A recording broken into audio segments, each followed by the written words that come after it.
Well, given that we're just after 2 o'clock, I might make a start.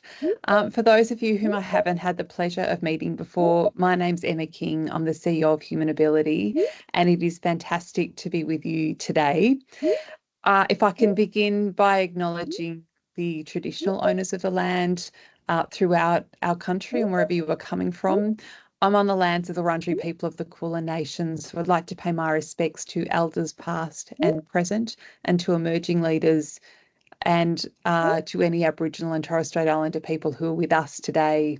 I'd also like to acknowledge that sovereignty was never ceded. It always was and it always will be Aboriginal land. I'd also like to say a huge thank you to everyone who is joining us today to talk about our workforce plan. We literally have hundreds of people who are joining us today, which is just fabulous. And it's wonderful to have the opportunity to be with you all. Now, bear with us. We know that there are more and more people coming through the lobby, but in the interests of time, we know that time is tight. So we'll kick off. We'll kick off now. So it's wonderful to be here with you today, sharing the sector insights that we've been able to gather since we began as HumanAbility in late 2023, and particularly those that have been highlighted in our workforce plan of 2024. Please be aware that this is a live event and it's being recorded. So the recording will be also posted on our website as well. Please feel free to ask questions. We'll be using the Q&A function that you'll see on your screen to capture your questions. You'll find the icon next to the chat icon on the menu ribbon on your Teams screen. So you can input your questions at any time during the presentation. I promise I'll get to as many questions as I can throughout the presentation, and we'll do our best. If you do experience any technical issues during the presentation, please email events@humanability.com.au. That's events@humanability.com.au. And we'll do our very best behind the scenes to work with you to get through any technical glitches that occur. So we might now move to a slide just that takes you to what's really our flagship piece of work that we were able to launch late last year, and a shout out to those of you who are online who were able to join us in Sydney for the launch. It's very much the culmination of months of collaboration, and it's formed by what's been extensive research, data analysis and insights from all of you as our stakeholders. And again, a shout out to all of you, because we know literally thousands of you were involved in assisting us in that process. So this has resulted in what really is a strategic roadmap for us that identifies the challenges that our sectors face and the opportunities that we've got collectively to build sustainable workforces. And we know that these are critical in meeting what is phenomenal demand across the sectors that HumanAbility represents, and the significant demand that you are all seeing and that you are experiencing, and you've been generous enough to share with us. So by way of context, I'm going to start by sharing this graph from, which is not this graph, it's a, yep, thank you, from Jobs and Skills Australia's latest employment projections, which were released in November last year. Some of you may have seen this before, but I think it's really important context in that it shows the sheer size and the breadth of and the projected growth of the sectors that we represented at HumanAbility. So as you can see, that really our sectors are the top of the leaderboard. When we look at the greatest jobs growth by industry, both across the next 5 years and the next 10 years, we can see that it lands squarely in the healthcare and social assistance sectors. So this won't be news to anyone who's online today in the sectors who provide care and support to Australians, and that includes aged care, disability support, children's education and care, health, human and community services, and sport and recreation. Together, they already represent the largest employing industry in the country, and we know that the demand for these sectors is growing, and it is growing fast, phenomenally fast actually. And when we look at the extraordinary growth in the sectors around in the demand for care and support across Australia, we know that it really does underpin the vital importance of these sectors to the well-being of every Australian and to the country's economic prosperity as well. So it's a recognition of this alongside the need to train, to grow and sustain the workforce, which is a significant priority for HumanAbility as a Jobs and Skills Council for the care and support sectors. And just to note that today we're focusing specifically on the workforce plan that we launched, but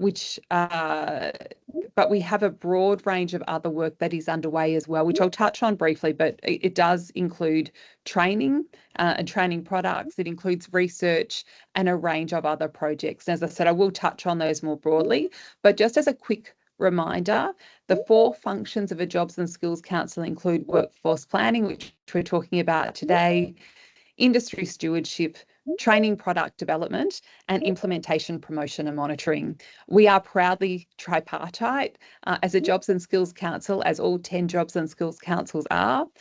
Workforce planning is a key function of our work, and consultation is very much part of our DNA, and it's a key to how we've been able to gather insight from the workforce plan. And again, a shout out to those of you who've been involved in all of the discussions that we've had. I think it's important to reflect that we're also in what could best be described as a reform-rich environment.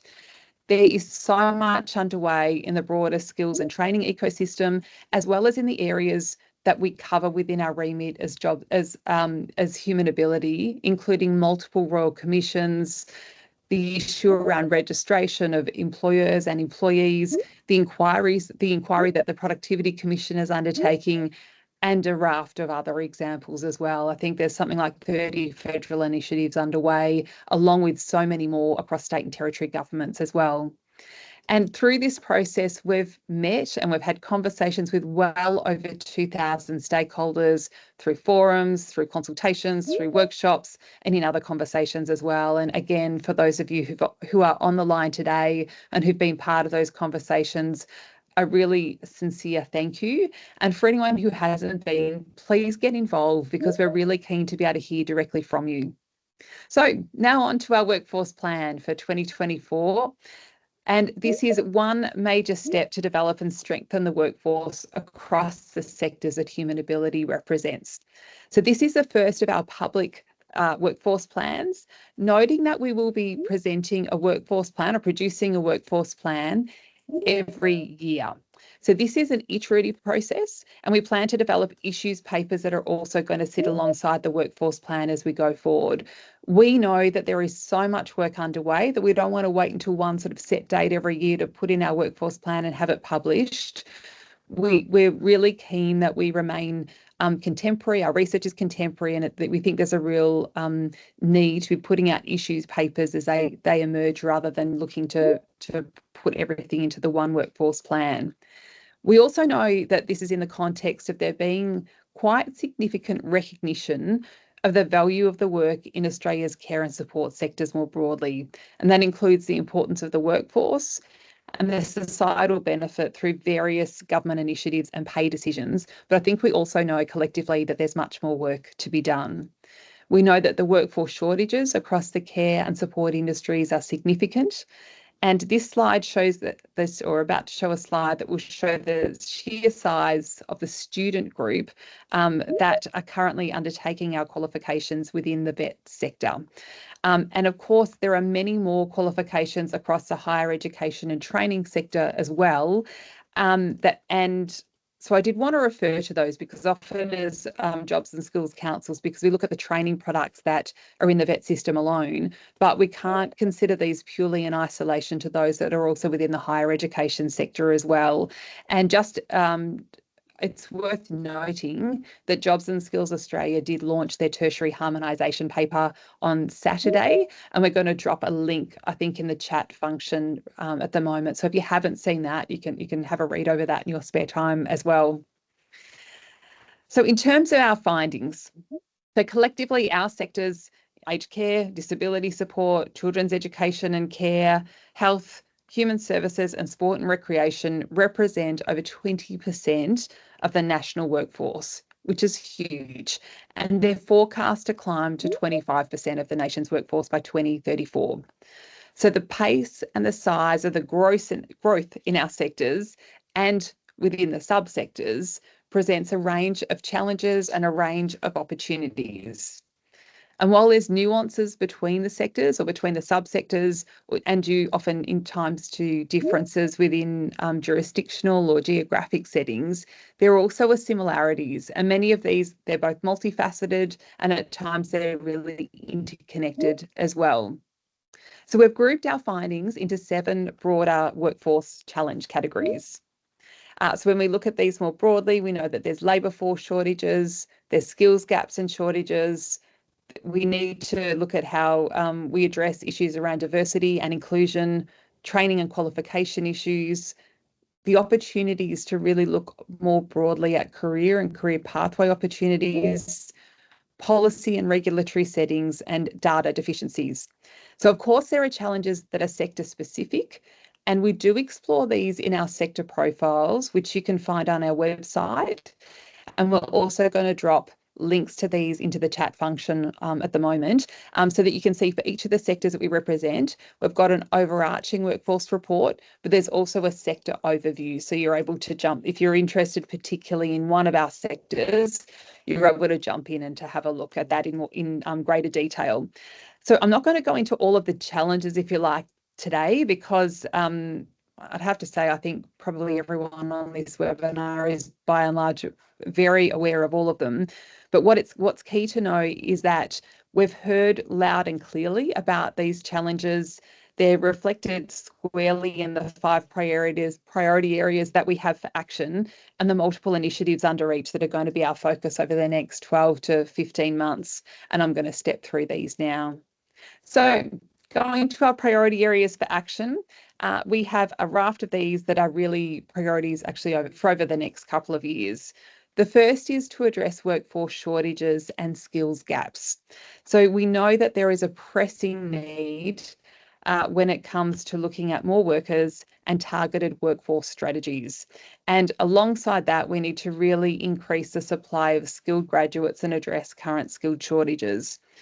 On that particular priority too, I do want to mention that there's work underway with the National Centre for Vocational Education and Research, or NCVER, as many of you will know, and also with Jobs and Skills Australia, who are each undertaking work examining further around the amount of completions more broadly across the vet sector, and to better understand why people choose to discontinue their studies. So we anticipate that we'll then undertake our own research. We want to ensure that this doesn't duplicate the work that's being undertaken by others. So we've got lots of strong anecdotal stories, and I have to say the consistency between those stories can't be underrepresented. But we're really keen to explore this further. We know sometimes that it's for positive reasons that people don't complete a qualification. We've heard lots of examples of people who start their qualification, they go on their first placement. It's an area in which they don't need to have a qualification to work in that area, and basically they're snapped up for work and they get an employment outcome pretty quickly.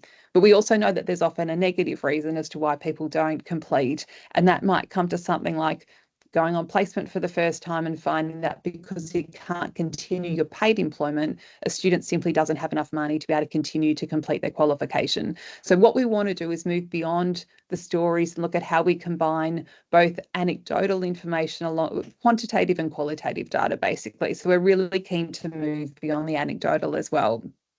When it comes to contemporary training and qualifications, we're really keen to see, and we have a key role in making sure that the training packages within our remit are contemporary, and that we have qualifications and skill sets that are aligned to the industries that we represent and changing community expectations as well.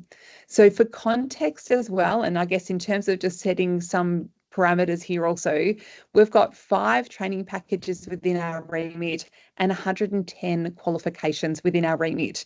And some of those haven't been updated since 2015. On that front as well, when it comes to the 110 qualifications, I would have to say I suspect probably every person on this webinar, along with everyone in our sectors more broadly, has lobbied hard for your qualifications to be at the top of the list, often for review. At the moment, we've got 13 projects underway, and we'll be commencing further projects later in 2025 to review and update a range of other qualifications. We're going to continue to work very closely with our industry advisory committees, and they are tripartite committees that exist within each sector.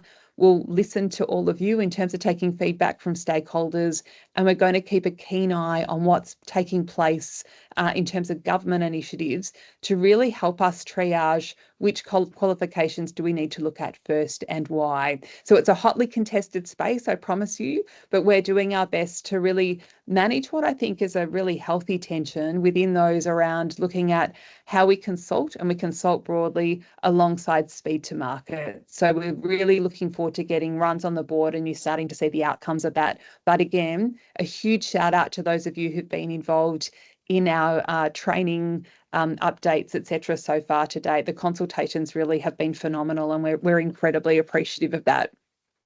So on to our next slide, and career pathways. We know, well, everyone knows who's on this webinar, how critical it is to, one of the keys to retaining good people in our sectors is to be able to have really good career pathways that are going to help attract and retain people in our sectors. We need meaningful careers and meaningful career progression.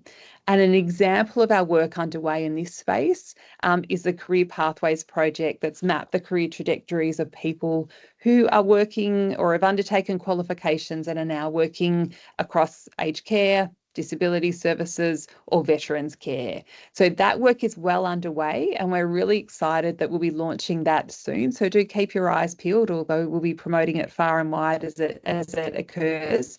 And again, a thank you to everyone who's been involved in that work to date. We think this is really the beginning, and we're really proud to showcase the careers and the opportunities that exist within our sectors, and jobs that we just know are so valuable, and we desperately need them, and they're fantastic opportunities as well.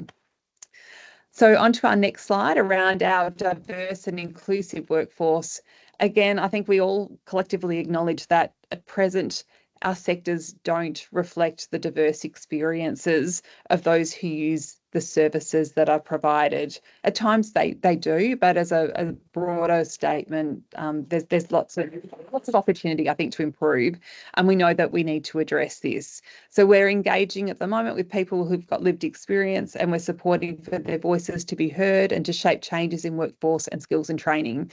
There is some work underway with other stakeholders in that space as well, and we're keen to look at not only where we lead as HumanAbility, but where we walk alongside and at times we follow, so that we can really work with others as well to sort of strengthen our role in that space as well. Another key area of focus for us is around the skills and the data and the evidence base. So we've heard a lot from our sectors about the lack of really detailed, high quality and accessible data that's hindering the ability to make informed decisions and allocate resources efficiently. And we've set out in our workforce plan a more detailed list of where there's data challenges, and what our high level approach can be to addressing that gap. We're conscious that this process really is most likely to occur over a number of years. This is I think, a longer game, but we also know that there's some shorter term opportunities.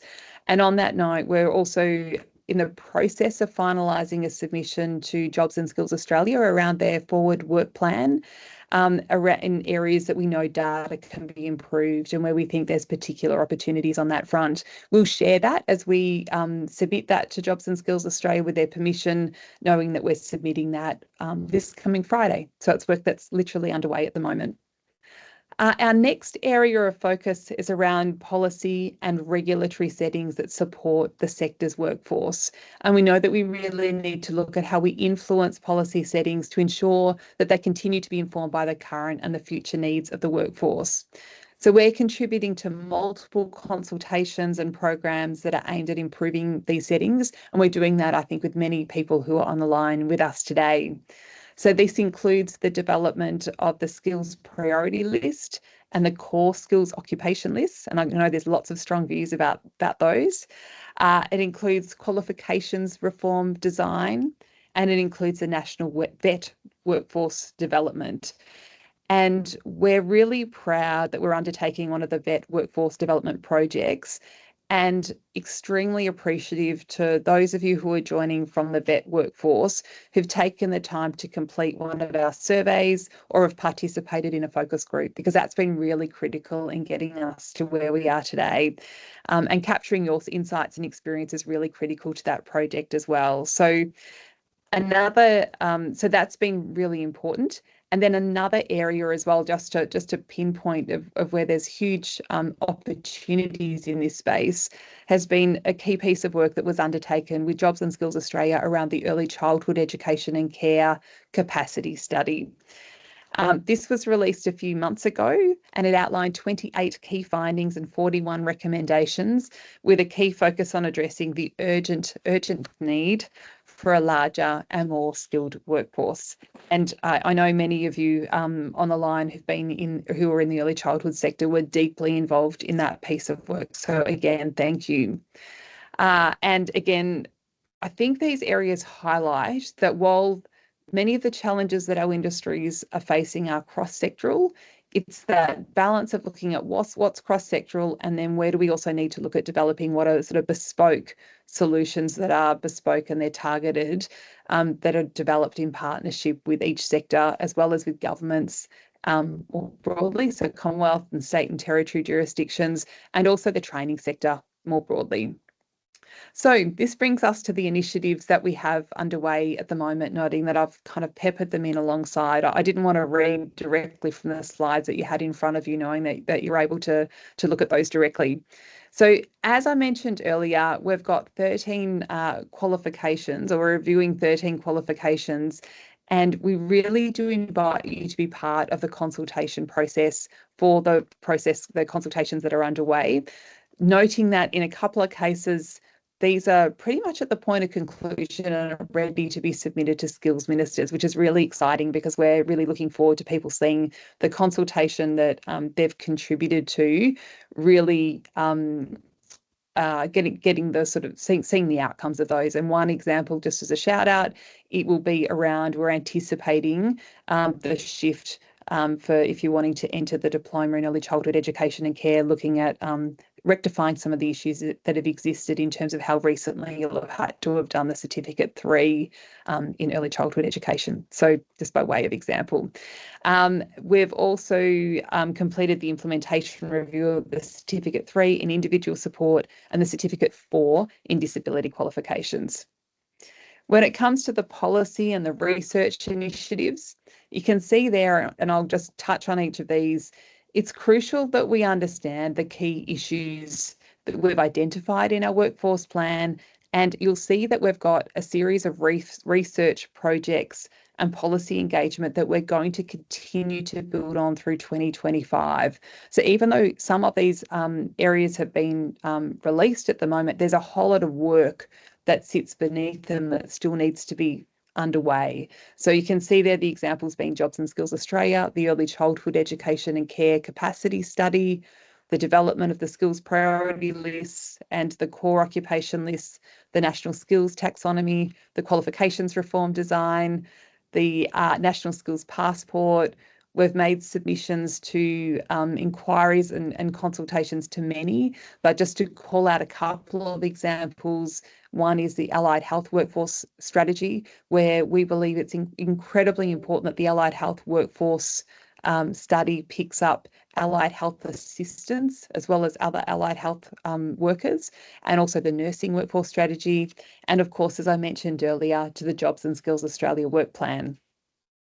In terms of our own research, alongside the others that we're contributing to, we're looking at the career pathway work that I mentioned earlier and the vet workforce projects. And we'll also be working on our own projects in 2025 that we're really looking forward to.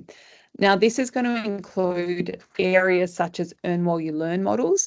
And just to touch on that very briefly, we're conscious that in many other industries, often blue collar, we've had this sort of traditional apprenticeship model where people have been able to earn an income while they're learning in-service training. We're looking at where opportunities exist in that space within our sectors. So we're seeing some opportunities around Earn While You Learn at the moment categorised as traineeships particularly in the early childhood space. There's about 10,000 that exist in that space.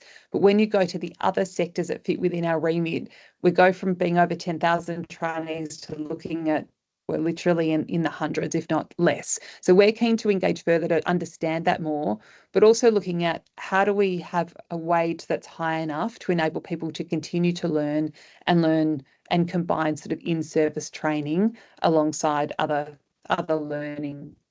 We're keen to engage further, as I mentioned previously, in terms of looking at enrolments and completions. We're also keen to do some further work around accredited micro-credentials. Some of that will start again in areas where people have already undertaken the core training required to enter their workforce. But in terms of upskilling, thinking about where the opportunities are for accredited micro-credentials that can be around leadership, etc. as well. Of course, this is a big space, and also I do want to acknowledge that micro-credentials is a pretty contested space for a range of different reasons. I won't go into it today, but we'll be in touch with you further around the area of micro-credentials. And of course, I did want to mention the Productivity Commission at the moment is undertaking an inquiry that picks up the care and support sectors. We see this as an invaluable opportunity to be involved in that work, and we will be looking to consult broadly with you to inform the consultation or the papers, etc., that we submit to that inquiry as well. We think it's a really important part of our industry stewardship role, as well as contributing more broadly to, really showcasing the value of our sectors and how critically important they are. So in terms of our approach to 2025, we're conscious that much of what we're actioning through this workforce plan, there are initiatives that have significant urgency attached. So, for example, in some cases, we've had qualifications that haven't been updated since 2015. And when I look at the business cases that we put forward, so for every qualification that we look at reviewing, we make a business case to the department. To be honest, it's pretty horrifying when you look at qualifications that haven't been touched since 2015. So we're really keen to look at those. We're also looking at others that haven't kept pace with changed regulations. Or whether there's been immediate initiatives that have been triggered by royal commissions and other government priorities as well. So there's a real balancing act on that space. And while there's always going to be factors that are very much going to inform and they're going to shape our work and our workforce plan, there are some additional areas that we're very keen to delve into in our 2025 workforce plan. Now, these are going to include a deeper sectoral analysis that discusses our role in priority issues affecting sectors.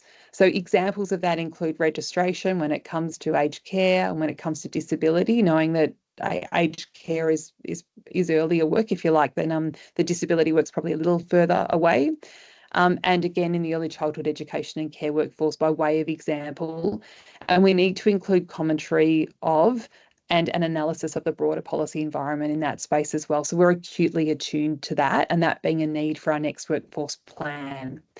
We do want to build on the broader policy environment section of our 2024 workforce plan by reflecting on the relevance of a raft of strategies. So just by way of one example there would be looking at the migration strategy and thinking about how that might impact on workforce planning more broadly. We know that we need to strengthen the government initiatives and strategies component to really map our progress as HumanAbility on actioning recommendations and identifying where further work is needed by government or alongside government, or where there's a role for other providers and other stakeholders. And we're really keen to include insights from the projects and the qualification reviews that are underway or that have been completed since the last workforce plan as well. And I'd have to say, this feels like it's progressing at pace. Again, I think everyone on the line will be acutely aware of this, and we need to update data where it's relevant. So we draw from our workforce report, we draw from the Jobs and Skills Australia data placemat. We're really keen as well to work with Jobs and Skills Australia, and we're working with them to look at where we can draw data from to really complement what has been shared so far. We also know that we need to provide a deeper analysis and recommendations on key contemporary issues as they emerge.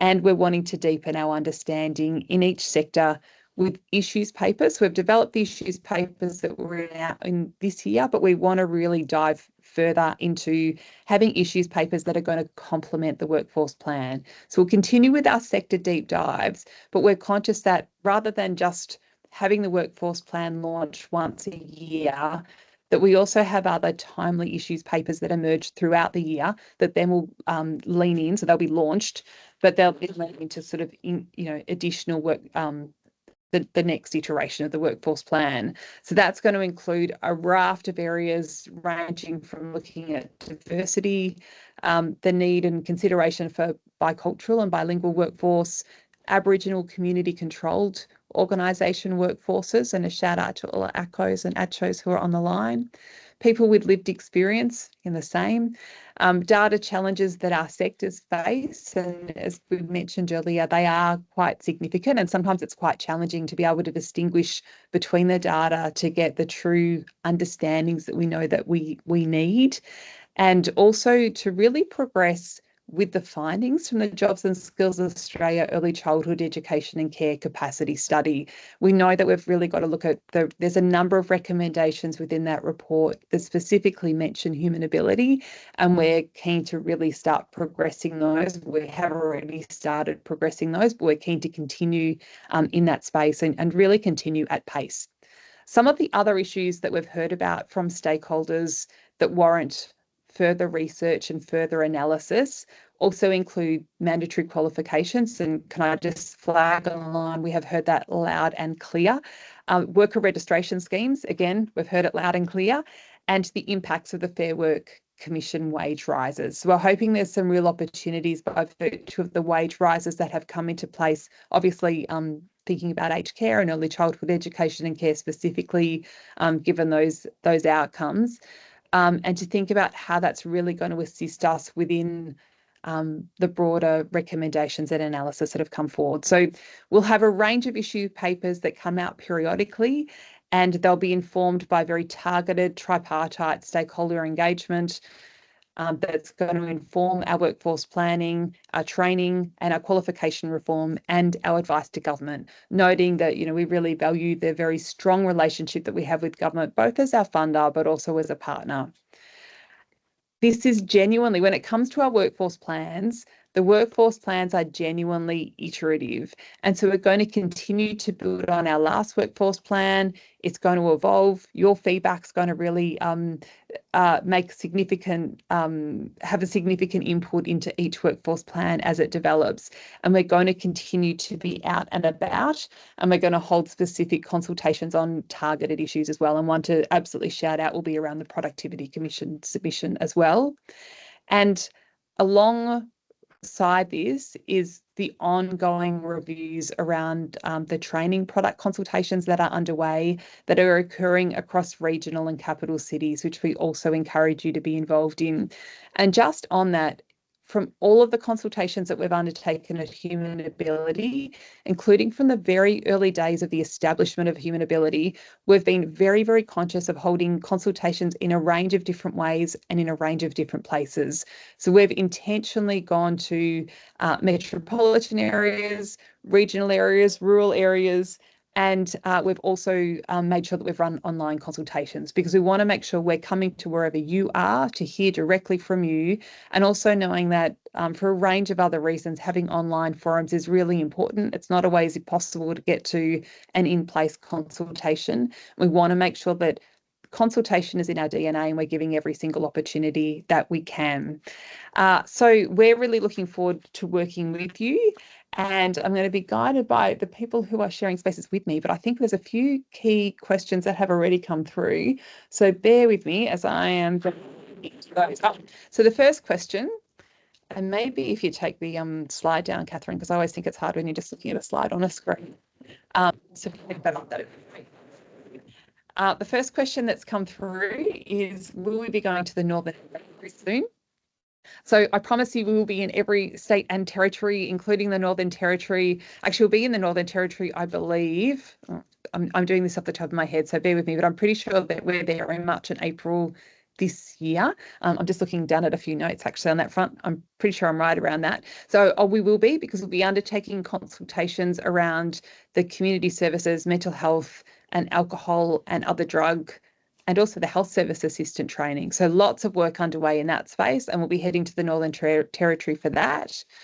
I would also point to, we did go to Alice Springs and Darwin in our state and territory roadshows last year. Plus, we had our very first consultation in Alice Springs. It was the sort of HumanAbility's sort of kickoff event, if you like, and it was very intentionally held in Alice Springs. We wanted to make sure that we started in a part of Australia that wasn't a metropolitan centre. We wanted to start in a community that has a strong population of people from the Aboriginal and Torres Strait Islander population, and really to start as we mean to continue. So we'll absolutely be deeply involved in consultations in the Northern Territory from this point on. And as we do our deep dives as well into other areas, we'll be back during those times as well. So very much look forward to the opportunities that we've got on that front. So thank you for that, and look forward to seeing you again in the Northern Territory soon. Now I'm just looking, bear with me, I'm just looking on to the next question. So the next question that's come through is, what is HumanAbility doing about the data challenges in sport and recreation? Now, that is an excellent question. So firstly, the first thing that we're doing in terms of sport and rec actually goes to the Jobs and Skills Australia work plan that I mentioned earlier. One of the areas that we're highlighting around where we think there's significant improvements for data, and bear with me because I'm just looking up our submission that we're writing at the moment, data is because there's some significant issues, and I'm just going to touch on those because I can just so we know there's not comprehensive data available for sport and rec for a range of reasons, and I'll just touch on some of those because I could literally bring up our submission while I'm looking here.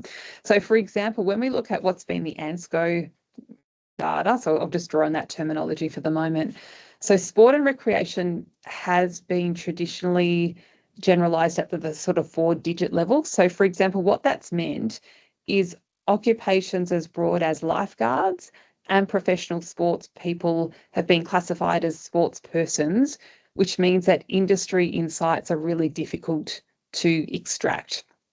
We also know the data doesn't differentiate between business types. So outdoor ed providers are classified the same as amusement parks. So again, that makes it really hard for us to be able to distinguish between the data.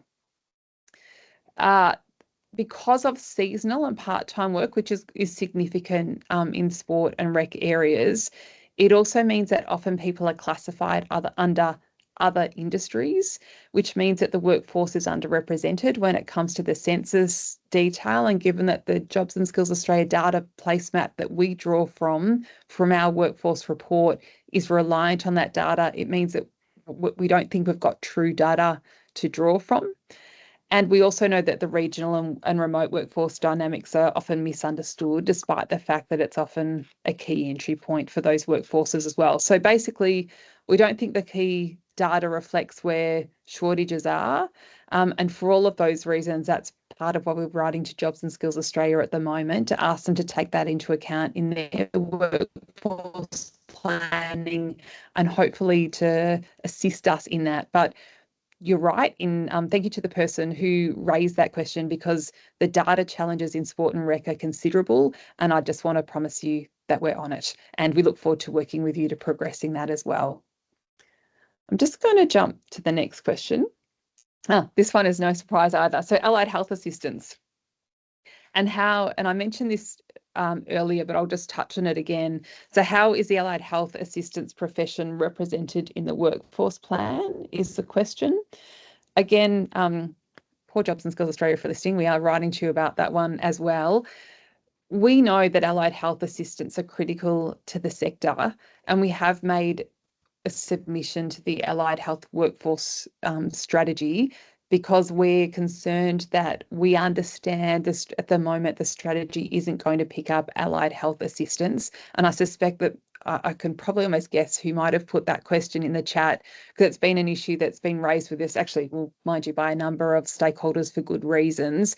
We think it's impossible to actually look at the sheer size and scale of the allied health workforce if we're not including allied health assistants. And we know there's a raft of things that go to that, including scope of practice and allied health professionals being able to work to true scope of practice. So there's little data of the allied health assistant workforce, and we know that the draft national strategy isn't picking that up at the moment. So we're really looking to have more opportunities in that space, and where we can progress further in that space as well. Now, bear with me, because I'm moving to the next question as well. And I think, bear with me, for some reason I am not able to see it, so give me a quick moment. Hang on, here we go.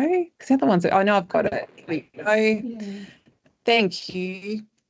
Will there be the opportunity for and be involved in the broadening of the prerequisite qualifications for disability as these reforms, because they're very specific and a barrier to upskilling from Certificate 3 to Certificate 4? So I believe there will be the opportunity to be involved in that. I think it's work that's going to be underway shortly, to the best of my knowledge as well. So as per all of our other qualifications, and again, just to touch on, for those who might have jumped in a bit later, one of the significant shifts from the previous model to the Jobs and Skills Council is that there's deep consultation whenever we look at the review of training products and qualifications more broadly. On that note, we'd really encourage you, excuse me, to get involved in the reform process. It's really critical that we hear from you, and we hear from as many people as possible. We know that we're only going to get the best outcome if we listen, and we listen very broadly to the questions that people have and the suggestions that people have. In saying that, we know that sometimes we have pretty much everyone on a unity ticket.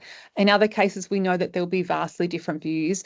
Either way, it's fine. Our job is really to look at how we reflect the different views that are coming out through stakeholders more broadly. And then when we make our recommendations to skills ministers around next steps, etc., and around looking at the training qualifications, it's really important that we will have to articulate the different voices and opinions that we've heard. That will go through to skills ministers and the senior bureaucrats within each state, so that they're able to see very transparently what issues have been raised throughout the process, that people have had a chance to have their voice heard, and that they can agree with the recommendations that we make or not. But we'll be transparent throughout. There'll be opportunities to be involved in person and online, and we want to make sure that there's plenty of those. So in fact, Alison Wells, who popped that question in, a huge thank you for your question, because it's a really good opportunity to shout out. I know that's quite different in terms of looking at some of the opportunities that were there